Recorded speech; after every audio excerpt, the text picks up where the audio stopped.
name is Delisa Winters. I teach first grade at Talmadge Elementary in Lancaster City Schools, and I wanted to share with you a little bit about formative instructional practices, which we're calling Fip, or which has been called Fip. And I wanted to share with you how that process has transformed my teaching. We started this process in October of last year, September, October of last year, and at that time, someone in our meeting said to us that they wanted us to think of this as not one more thing on our plate, but that this process is the plate and would help us to organize all of the things that we're being asked to do and actually facilitate making that happen. And I have found that to be true, and in my teaching, and I've been teaching a long time, and I have come to the realization that the things that I've learned this year are things that will be with me till the end of my teaching career. It has truly made a difference, particularly with my students.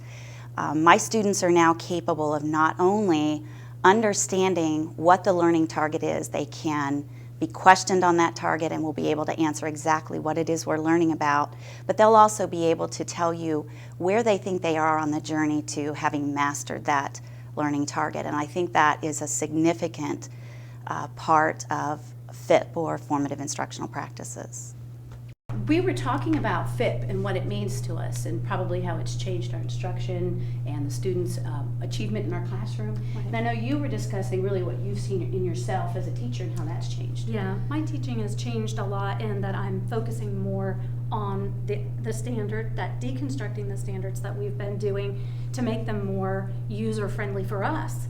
That's helped me to do my instruction better, and I think it's helped me to put the focus back on my kids. It's more the kids' responsibility than it is just mine. And I think that's what I've seen the difference is the kids are getting that it's their responsibility and articulating that more.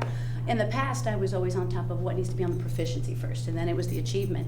And now, because it's written and we address it every day, and the students write it every day on their homework, and then now I added a piece, parents see it on their learning target forms every single week.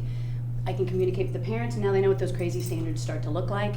And the students really seem more confident, more ready to tackle things on quizzes because they know what they're going to see. Right. And they kind of feel more like, yeah, I'm 4 and I could teach someone. Mm-hmm. And that's very powerful too. Because the kids, I mean, one of the formative practices of being able to adjust doesn't mean I have to do the reteach. Sometimes they turn to their peers, and I know you have a lot of that going on here too. Yes, that peer teaching, that teaching each other, going to your classmates because you feel that they've got it too. Mm-hmm. I think that's made a huge difference in their confidence level and how safe they feel at school. A 4 is like, I can help you. Yeah. And others will go, I'm getting there. I may not know it yet, but it's not, I just can't do anything. It's, well, I'm a 2. Right. I'm a work in progress, but I'll get there. But it's a motivation, and it's making our kids try harder in the classroom. Absolutely. So, yeah.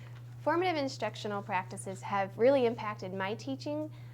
But I think what it's impacted the most is my students' learning. Before, my students might have been able to say, this is our learning target, but they weren't able to say, this is why the learning target's important.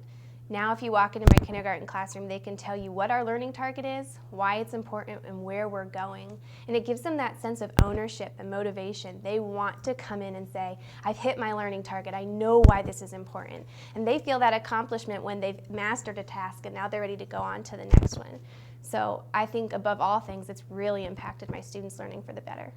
I think the biggest thing that I learned this year using FIP in my classroom was that it was more about what the students were doing and how they were learning. They had clear learning targets, so they knew what it was that they were supposed to learn, and they would know when they actually learned it. I think the communication that I had with my students was remarkable. I kind of felt like I was being a detective trying to figure out what it was that they didn't understand, and we were able to figure that out, and all of my students had a better time learning and knowing when they really knew what they learned. My name is Barb Summers, and I teach 2nd grade at Talmadge Elementary. And I just wanted to share with you how the formative instructional practices have changed my instruction. I think that the students totally take ownership of their learning now. They used to just think that learning happens by accident. And now with targets posted daily in the classroom, they are able to know what their target for the lesson is and be able to know what it looks like to be successful at that skill. And so when you put up a target, they learn it, they can tell it to anybody that walks through the door, and it shows on any of the assessments that we give them during the week that we use to drive our instruction. So the motivating factor for them has been just through the roof, and I've seen such a change in the classroom because of that.